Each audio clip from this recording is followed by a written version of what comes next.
So here's a big question. Should you focus on views or subscribers when it comes to your YouTube channel? Stay tuned. I'll give you some thoughts. All right, so here I've worked on a few YouTube channels over the last few years, and periodically I like to work on some new stuff to be able to see what's going on, what's happening in the in the marketplace of YouTube. There's a lot of big YouTube channels, and then they always talk to you about, okay, well, you got to focus on this, or do this, but you already have a big YouTube channel. So things have changed since maybe 5 years ago. So for me, for example, I also have a bigger YouTube channel right here. Say it's bigger than, let's say, average. So here we have 182,000 subscribers. It's education on the stock market. So not kind of a prankster YouTube channel with millions of subscribers, but I'd say it's big enough. So when I look into something like this and I start wondering, okay, well, what's my advice or insight to somebody who's new or approaching things that's looking to start a YouTube channel?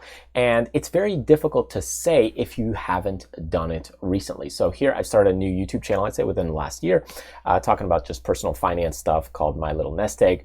And I start wondering, okay, well, let me just chat about some stuff on personal finance, just stuff that I like, not anything as serious as maybe some of my other channels like this one or the investing one, and then see what's going on and what's happening. So as I look into this, the subscriber count on this channel is not that high. I think it is around 500 and some. So here's 556 YouTube subscribers. So not a ton of subscribers there. And when I look into something like this, I wonder, okay, do you focus on views? Because here, if you look at the views, I got 9 views here, 15 views here, 35 views here, 21 views here. Not a ton of views. But really, when you boil it down, subscribers versus views, I look at it more on the views side. Why is that? Because with the views, I can isolate which video is more relevant. So here, if I sort things by views, you can actually see some of the content here that I have. Let me just zoom in on this for you guys. So here is views, and I've got 28,000 views on this one on why you should never use a debit card. Again, there's some people that hate that video and other people love that video.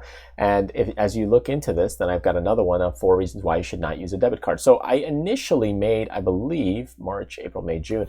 Actually, if you look at this, this was the first video, March, and then June came out this video, and this video got way more views versus the other video. And you'll see here, here's another video where 8 tips to living below your means, you know, just a few little insights, also got some views. So I always look at the views because now you can see what content to work on and to create. So as you look into subscribers, the subscribers, what they'll do is they'll tell you, okay, well, here's kind of your channel as it's growing, because if you get the views, eventually the subscribers will naturally kind of grow. But what the views tell you is the type of content that you should be creating. So let's say this is your whole pool or hodgepodge of content that you want to make. And you went ahead and you created a few bits of content over here, because this is kind of what I do with that channel. And then what I realize and recognize is, okay, let me check back on this in a couple months and then see which one is getting a little bit more flair. So if I see this video and this video is picking up on the speed of the type of content that people are liking, then what do? Is now I kind of take this and extrapolate it and say, okay, so this is my center content piece. So let me start making some content around that. And I've got kind of one content piece. So here's another one. So again, there's my main content piece, and I'll start making other videos around that. And this is where now you've kind of building your channel. So if you got another one, and then you start extrapolating and you create more and more content, and now you've got kind of a couple of new quadrants that grow your channel. And all of this kind of creates your newer channel. So that way these videos and these videos and these videos and all this other stuff, it's kind of gone or left in the dust. It's not that you get rid of the videos or you delete them. It's just that they're less focused on now, because now you're morphing your channel into something different. I think this is a lot easier to do at the beginning when you're first getting started. As your channel grows and evolves, it's kind of already morphed here. So let's say you have 50 videos on credit cards.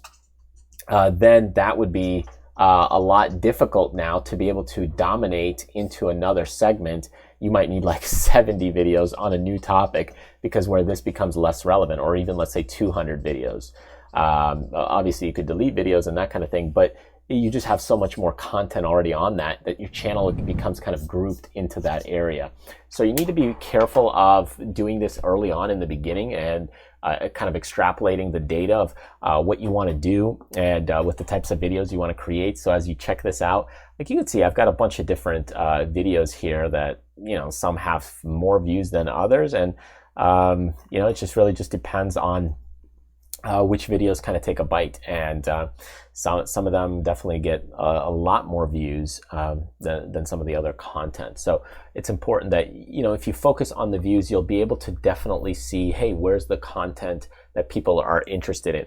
The subscriber count, yes, it's nice. It's nice to have more subscribers because then it feeds into the other parts of your channel. People get notified as you release new videos and content. But ultimately, I think the views are a good starting point because then you'll be able to see what content to really focus on and drive home to. And that allows you to give you some insight on, okay, what are the types of maybe courses that you want to create or services you want to offer or affiliate products that you want to sell.